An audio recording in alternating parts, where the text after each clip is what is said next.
Hi అండి, welcome back to my channel. ఎలా ఉన్నారండి అందరూ? నేనైతే చాలా బాగున్నాను. మీరు కూడా బాగుండాలని మనస్ఫూర్తిగా కోరుకుంటున్నాను.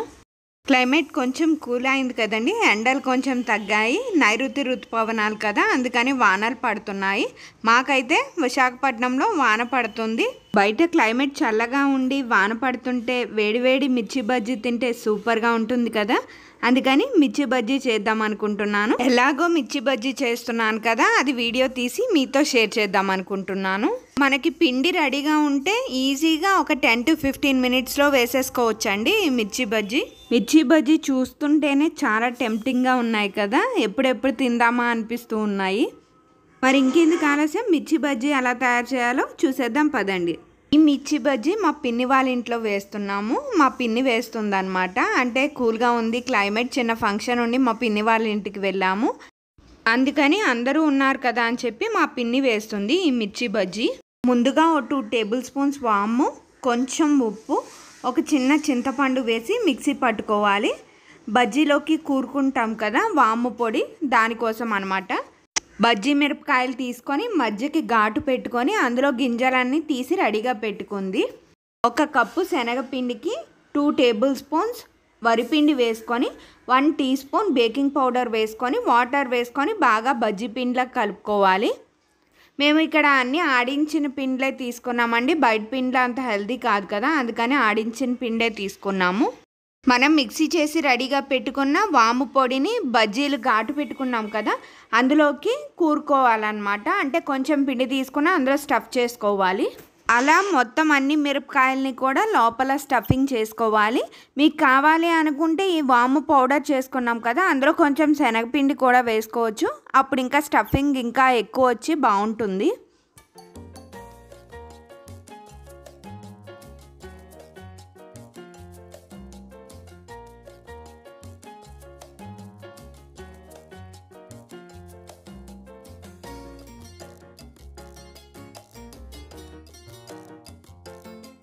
ఇలా అన్ని మిరపకాయల్ని స్టఫింగ్ చేసుకున్న తర్వాత స్టవ్ మీద ఆయిల్ హీట్ చేసుకొని ఒక్కొక్క మిర్చిని మనం బజ్జీ పిండి కలుపుకున్నాం కదా అందులో డిప్ చేసి ఆయిల్లో వేసుకొని ఫ్రై చేసుకోవాలి. మనకి గోల్డెన్ బ్రౌన్ కలర్ వచ్చేంత వరకు బాగా వేయించుకొని ఫ్రై చేసుకోవాలి. అప్పుడే మిర్చి బజ్జీ లోపల దాకా ఉడికి చాలా బాగుంటుంది టేస్ట్.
చూసారు కదా, ఇలా గోల్డెన్ బ్రౌన్ కలర్ వచ్చేంత వరకు మనం మిర్చి బజ్జీలని వేయించుకోవాలి.